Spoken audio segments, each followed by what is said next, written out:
അങ്ങനെ നമ്മൾ കൊച്ചിയിൽ നിന്ന് ബാംഗ്ലൂർ എയർപോർട്ട് എത്തിയിരിക്കുകയാണ്. ബാംഗ്ലൂർ എയർപോർട്ട് കണ്ടു കഴിഞ്ഞാൽ ശരിക്കും പറഞ്ഞാൽ ഒരു മാള് പോലെ തന്നെ തോന്നും, ഒരു ലക്ഷറി മാള് പോലെ. കാരണം recently Bangalore airport international terminal വളരെയധികം അവർ റെനോവേറ്റ് ചെയ്തിട്ടുണ്ട്. അപ്പോൾ ഈ ഷോപ്പ് വരുന്നത് നമ്മുടെ എയർപോർട്ടിൻ്റെ അകത്ത് തന്നെയാണ്. വളരെ വലിയ ഒരു ഷോപ്പാണെന്ന് വേണമെങ്കിൽ പറയാം. ഉള്ള എല്ലാ കാര്യങ്ങളും നമുക്ക് ഇപ്പം ബ്യൂട്ടി റിലേറ്റഡ് ആയിട്ടുള്ള എല്ലാ കാര്യങ്ങളും ഉണ്ട്. ഒരു ചെറിയ ഓട്ടോയും കിടപ്പുണ്ട്. അപ്പം ഞാൻ ഇവിടുന്ന് നേരെ പോയത് നമ്മുടെ ലോഞ്ചിലോട്ടാണ്. ബാംഗ്ലൂർ ഇൻ്റർനാഷണൽ എയർപോർട്ടിലെ ലോഞ്ച് സ്പിയർ എന്നോ അങ്ങനെ എന്തോ ആയിരുന്നു അതിൻ്റെ പേര്. അപ്പോൾ ഈ ലോഞ്ച് നമ്മൾ ചെന്ന് കഴിയുമ്പോൾ ഒരു സൈഡിൽ ഇങ്ങനെ ഫുഡ് ഐറ്റംസ് എല്ലാം വെച്ചിട്ടുണ്ട്. ഞാനൊരു ബിയർ എടുത്തു, ബിയർ കഴിച്ചു. ബിയർ എടുക്കുക എന്ന് പറയുമ്പോൾ നമുക്ക് ലോഞ്ചിൽ ഫസ്റ്റ് ഓഫ് ഓൾ നേരത്തെ എന്ന് പറഞ്ഞാൽ അൺലിമിറ്റഡ് ആയിട്ട് നമുക്ക് ലിക്കറൊക്കെ കഴിക്കാമായിരുന്നു. പക്ഷേ ഇപ്പോൾ അത് മാറ്റി. ഇപ്പോൾ എങ്ങനെയാണെന്ന് വെച്ചാൽ നമുക്ക് വൗച്ചേഴ്സ് തരും. വൗച്ചേഴ്സിൻ്റെ അകത്ത് നമുക്ക് ഒരു ലോഞ്ച് ആക്സസ് ഒരാൾക്ക് 2 വൗച്ചേഴ്സ് കിട്ടും. 2 വൗച്ചേഴ്സ് എന്ന് പറയുമ്പോൾ അതിൻ്റെ അകത്തൊരു ബിയർ വേണേൽ നമുക്കെടുക്കാം, അല്ലാന്നുണ്ടെങ്കിൽ ഒരു സ്പിരിറ്റ് എടുക്കാം, അല്ലാന്നുണ്ടെങ്കിൽ ഏതെങ്കിലും ഒന്നേ ഉള്ളൂ. അതും 30 ml. നമ്മുടെ ഹോട്ടൊക്കെ ആണെന്നുണ്ടെങ്കിൽ 30 ml. ഇവിടുത്തെ ഫുഡിനെ കുറിച്ച് പറയുകയാണെന്നുണ്ടെങ്കിൽ ആവറേജ് ടേസ്റ്റാണ്. നമുക്ക് എല്ലാ സാധനങ്ങളും ഉണ്ട്. പക്ഷേ ടേസ്റ്റ് ശരിക്കും പറഞ്ഞാൽ ബാംഗ്ലൂർ ഡൊമസ്റ്റിക് ലോഞ്ച് എന്ന് പറയുമ്പോൾ എനിക്ക് ഏറ്റവും പേഴ്സണൽ ഫേവറേറ്റ് ആയിട്ടുള്ള, ഇന്ത്യയിൽ ഇപ്പം കുറേ ലോഞ്ചുകളിലൊക്കെ ഞാൻ കയറിയിട്ടുണ്ട്.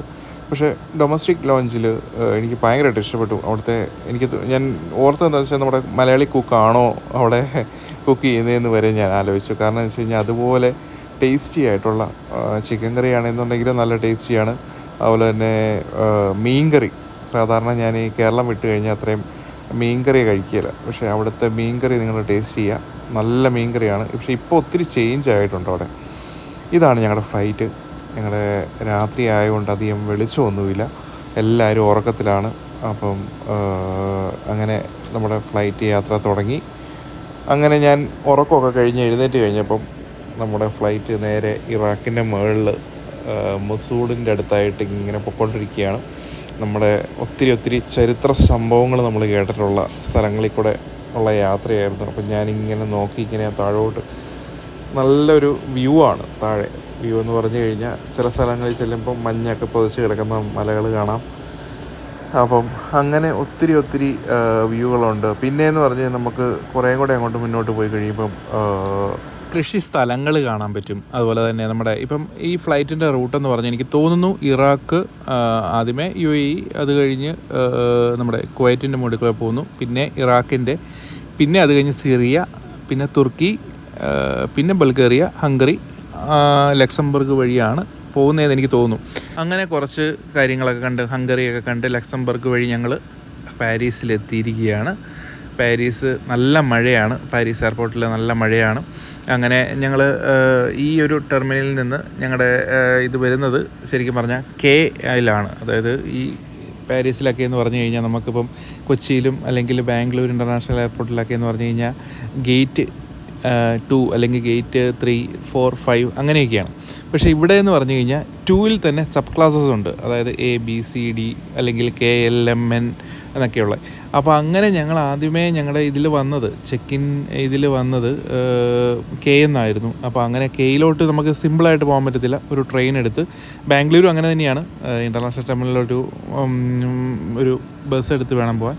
അങ്ങനെ ഞങ്ങൾ ട്രെയിനേ കയറി ആദ്യമായിട്ട് പാരീസിൽ നമ്മൾ ടച്ച് ചെയ്തിരിക്കുകയാണ്. അപ്പോൾ അങ്ങനെ എനിക്കൊരാഗ്രഹമായിരുന്നു പാരീസിൽ ഒരു ടൗണിൽ ഒരു 1 hour പോകണമെന്നുള്ളത്. പക്ഷേ ഈ എയർപോർട്ട് മെയിൻ ടൗണിൽ നിന്ന് ഏകദേശം ഒരു 3/4 മണിക്കൂർ ഡിസ്റ്റൻസ് ഉണ്ട്. അപ്പോൾ അങ്ങനെയുള്ളപ്പം ഞങ്ങളുടെ ലേവർ ഒരു 3 മണിക്കൂറേ ഉള്ളൂ.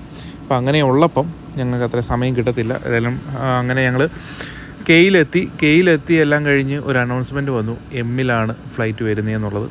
അപ്പം വീണ്ടും ഞങ്ങൾ വന്ന സ്ഥലത്ത് തന്നെയാണ് M എന്ന് പറയുന്ന ഗേറ്റ്. അപ്പോൾ അങ്ങനെ വീണ്ടും ഞങ്ങൾ ട്രെയിൻ എടുത്തു, M-ൽ വന്നു കഴിഞ്ഞപ്പം ഇവിടെ പാരീസിൽ നമുക്കറിയാം പെർഫ്യൂംസിൻ്റെ നാടാണ്. പെർഫ്യൂംസും ബ്യൂട്ടി പ്രോഡക്ട്സൊക്കെ ഉള്ള നാടാണ്. അപ്പം ഇങ്ങനെ ഇത് കെയിൽ വെച്ചെടുത്ത കേട്ടോ. കെയിൽ ഇത് കഴിഞ്ഞിട്ടാണ് ഞങ്ങൾക്ക് അനൗൺസ്മെൻറ്റ് വരുന്നത് M-ലോട്ട് തന്നെയാണെന്നുള്ളത്. അപ്പം ഇങ്ങനെയാണ് പെർഫ്യൂംസൊക്കെ എനിക്ക് ഭയങ്കരമായിട്ട് ഇഷ്ടപ്പെട്ടു എന്ന് പറഞ്ഞു കഴിഞ്ഞാൽ പെർഫ്യൂംസൊക്കെ നല്ല സ്മെല്ല്. നമ്മളൊക്കെ ഇവിടെ ഉപയോഗിക്കുന്ന ഡേവിഡ് ഓഫ് അല്ലെങ്കിൽ ബോസ് അതൊക്കെ എന്ന് പറഞ്ഞു കഴിഞ്ഞാൽ ഇവിടുത്തെ ഒരു പ്രത്യേകതയാണ്.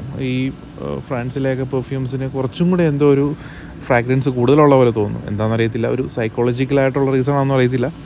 നമുക്ക് പാരീസ് എന്ന് പറഞ്ഞ പെർഫ്യൂംസിൻ്റെ നാടായതുകൊണ്ട് അവിടെ നിന്ന് പെർഫ്യൂം ടെസ്റ്റ് ചെയ്യുമ്പോൾ ഉണ്ടാകുന്നതാണോ എന്ന് അറിയത്തില്ല. അങ്ങനെ ഞങ്ങൾ വീണ്ടും ഫ്ലൈറ്റിൽ കയറി അങ്ങനെ ഞങ്ങൾ ഈ ഫ്ലൈറ്റിലൊക്കെ നമുക്ക് നിങ്ങളിൽ പലർക്കും അറിയാൻ പറ്റുമായിരിക്കും, ഫ്ലൈറ്റ് നമുക്ക് ലൊക്കേറ്റ് ചെയ്യാൻ പറ്റും. 360 ഡിഗ്രി ക്യാമറയുണ്ട്, ഫ്ലൈറ്റ് എവിടം വരെ എത്തി എന്നൊക്കെ ഉള്ളതൊക്കെ നമുക്ക് ലൊക്കേറ്റ് ചെയ്യാൻ പറ്റും. അങ്ങനെ ഞങ്ങൾ ഫ്ലൈറ്റിൽ കയറിയിരിക്കുകയാണ്. ഈ ഫ്ലൈറ്റിലെ ഒരു എന്താ പറയുക, പ്രശ്നമെന്ന് പറയാൻ പറ്റത്തില്ല. നമുക്ക് മലയാളീസ്, ഇന്ത്യൻസ് ഒക്കെ എന്താ പ്രശ്നമെന്ന് വെച്ച് കഴിഞ്ഞാൽ നമുക്ക് ഈ ഫുഡൊന്നും അത്രയും പിടിക്കത്തില്ല. കാരണം ഇവരുടെ മൊഫീൻസും അതുപോലെ തന്നെ എന്താ പറയുക ഫ്രൂട്ട് ജ്യൂസും ഒക്കെ, മിക്സഡ് ഫ്രൂട്ട് ജ്യൂസും ഒക്കെ ഒന്നും നമുക്ക് അത്രയും ഇഷ്ടപ്പെടത്തില്ല. ആദ്യമൊക്കെ നമുക്ക് ഇത്തിരി ഒരു എക്സൈറ്റ്മെൻറ്റൊക്കെ വരും, പക്ഷേ അത് കഴിഞ്ഞ് കഴിഞ്ഞാൽ നമുക്കത്രയും ഇതാകത്തില്ല. അങ്ങനെ ഞങ്ങൾ ഫ്ലൈറ്റ് വീണ്ടും എടുത്തു. അയർലൻഡിലെ ബെൽഫാസ്റ്റ് വഴിയാണ് ഞങ്ങൾ പോകുന്നത്. ഇവിടെ ഗ്രീൻലാൻഡിൽ മഞ്ഞ് പുതച്ച് കിടക്കുന്ന സ്ഥലത്ത് ഇവിടെയൊക്കെ ഞങ്ങൾ പൊയ്ക്കൊണ്ടിരിക്കുകയാണ്.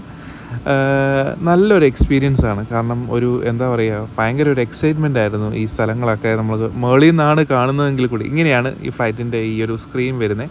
പലർക്കും അറിയാൻ വയ്യാത്ത ആരെങ്കിലും ഉണ്ടെങ്കിൽ ഇങ്ങനെയാണ് വരുന്നത്. ബാക്കി വിശേഷം കാനഡയിൽ ചെന്നിട്ട്.